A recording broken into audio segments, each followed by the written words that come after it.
What is going on, ladies and gentlemen? My name is JyroWithRelish, and welcome back to The Legend of Zelda Breath of the Wild.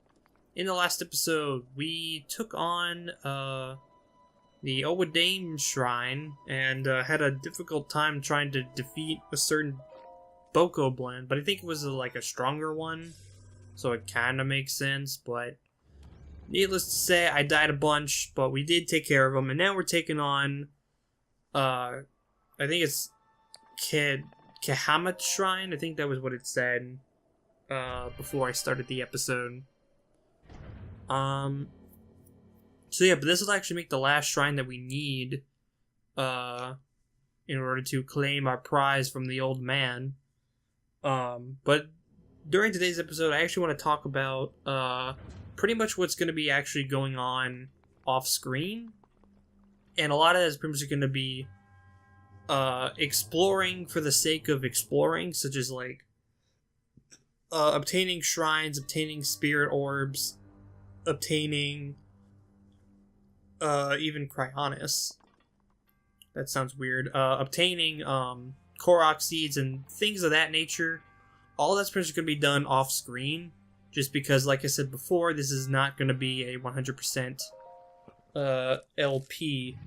I'm not going to be doing everything that there is to do in this game, because that would mean that this series would never end. And we're now obtaining our next, or possibly final rune. Actually, I think in the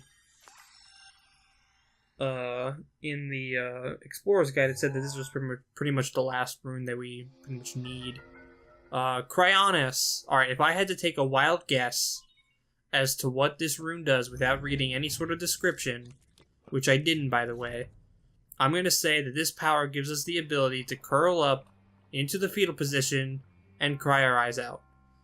But then again, given by the fact that there's a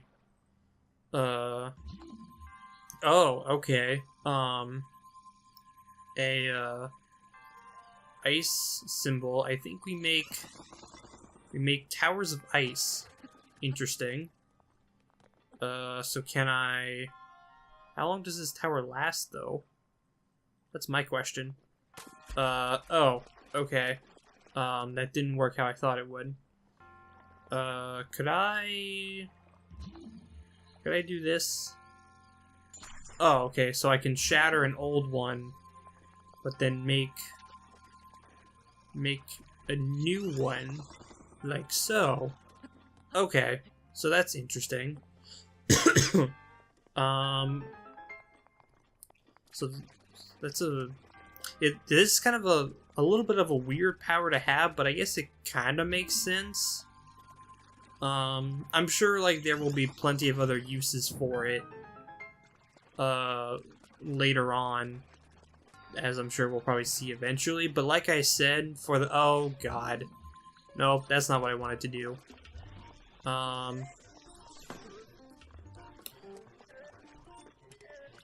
So as I was saying, so pretty much a lot of what I'm going to be doing with this game is actually going to be off screen. Because from what I've read, there isn't really and truly a whole lot that actually goes on story-wise. A lot of what actually, I guess, what does happen, that's not at all what I wanted to do. That's also not what I wanted to do. A lot of what pretty much happens in this game, or at least what, like, the main focus of this game is to just,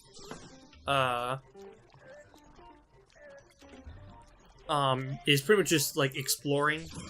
There we go. Okay, so something that I was trying to do a couple episodes ago was something called, the Perfect Guard, which is where, as I've discussed earlier, apparently the lock-on button and the shield button are both one and the same.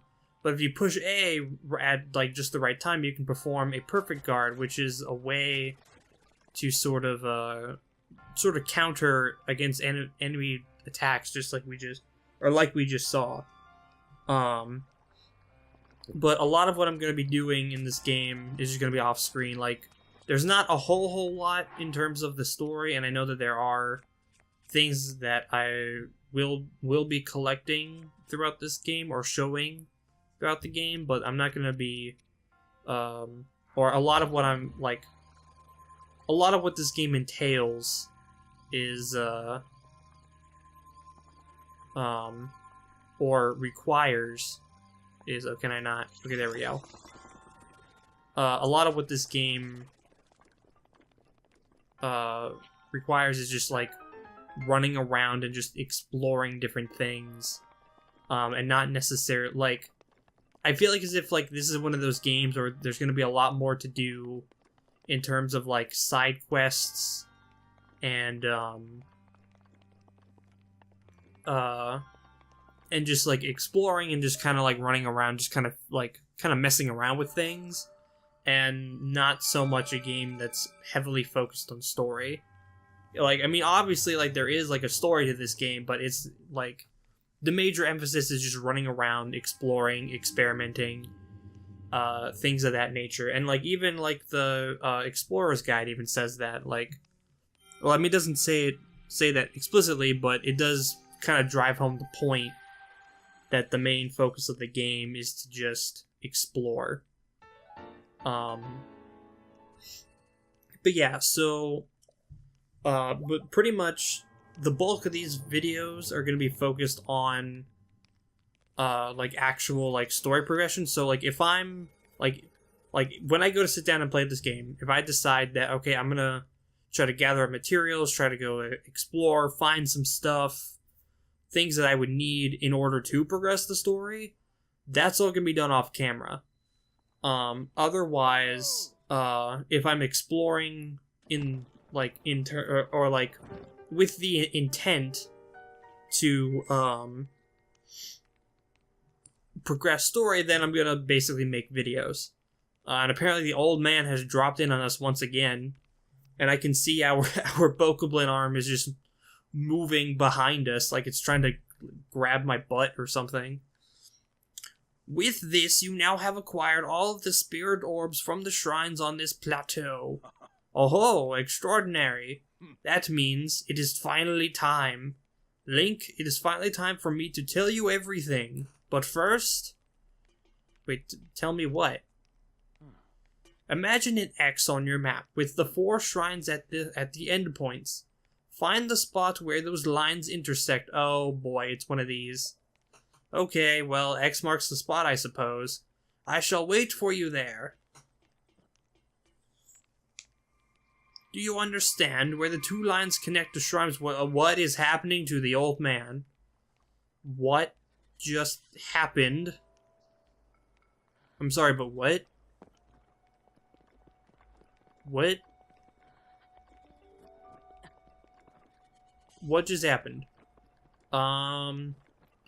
Okay, well, I guess now that we've just witnessed, something... Oh, I'm hurting from cold. Yeah, I don't know exactly what just happened to the old man, but, oh, wait, do I not have... Okay, now, good, I still have this, so we'll be good for another 12 minutes. But first, I'm gonna grab this chest, but I've learned that the only way to do so...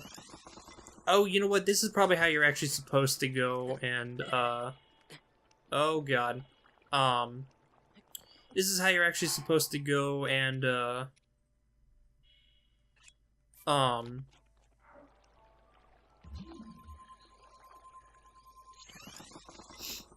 probably actually cross the ravine or river that I was trying to earlier. And let's now open up this. And we get an opal. Okay. I am wondering though, like, what, like, the... Oh god, nope, nope, nope. Get out.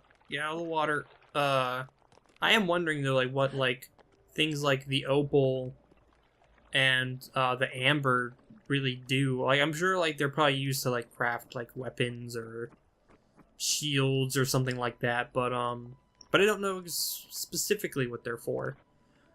But with all that said and done, let's see here. Okay, so the point where they all intersect, so there's one here, there's two here, and then there's a point here. So it would have to be somewhere around here, would it not?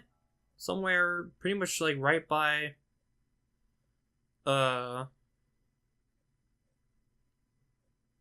it's definitely gonna be somewhere by like the Temple of Time, I think, is where, or is it the Temple of Time? I'm gonna put the pin there because that looks about right. Actually, hold on. No, I'm gonna put the pin here. I think that makes a little bit more sense. So we're gonna go back, I guess, to the Temple of Time, because that looks like as if it's where everything kind of intersects with each other, or like pretty much what the old man was saying. But pretty much what I'm gonna do is I'm going to go ahead and teleport to the nearest location, which, how do I do this again? I guess the nearest location would have to be the Great Plateau Tower. Yeah, I don't want to go near there again. Or I guess we could just teleport here and then go down. That would probably work better. So yeah, so I'm gonna teleport here. I'll see you guys in just a moment. And oh my god, what is happening to me? I just disintegrated like the old man. What is this game? What is happening anymore?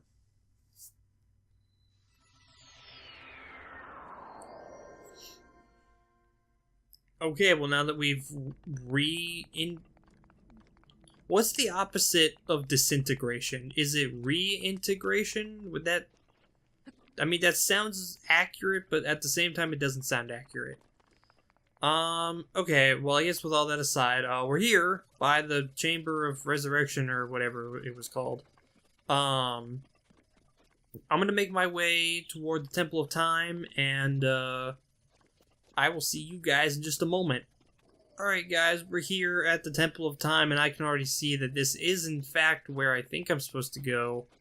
Because the goddess statue that we saw earlier is glowing with a strange light. Can I pray here? What is happening? Why are you glowing like you are? Also, the fact that arm just keeps moving is slightly disturbing, but also kind of funny. You who have conquered the shrines and claimed their spirit orbs, I can offer you great power. It appears you have claimed 4 spirit orbs. In exchange for 4 spirit orbs, I will amplify your being. Okay. So tell me what it is that you desire. Heart container, stamina vessel, or never mind. I'm gonna go heart container just because I've died a lot. And I feel like this is the most logical choice. So yes. Please give me the gift of life. Even though I'm already alive. And we got a heart container. Yay! Heart container. Your life force has been strengthened, increasing your maximum number of hearts by 1. Cool. Ito. Go and bring peace to Hyrule. Okay, well that was cool. Something's happening. Something is... Ooh, oh, it's the old man. The blessing of the goddess has made you that much more resilient, I see. Here I am. Get up here, quickly. But how do I get up there? How do I do? Okay. Well, I guess it's going on pretty much time for this episode, so... I guess I will have to probably end the... Oh, there's a ladder here. How did I not see this before? Well, in the next episode, we're gonna climb this ladder, go talk to the old man, and, see what he wants from us now. Hopefully it can't... Well, actually, hopefully he's gonna give us the paraglider, because, we got his 4 spirit orbs, even though we just spent them. But yeah, I guess in exchange, though, we did get 1 more heart, so that's cool. But yeah, so next episode, we're gonna climb up the ladder, see what the old man wants. I have been Gyro with Relish. Thank you so much for watching. I will see you guys in the next video.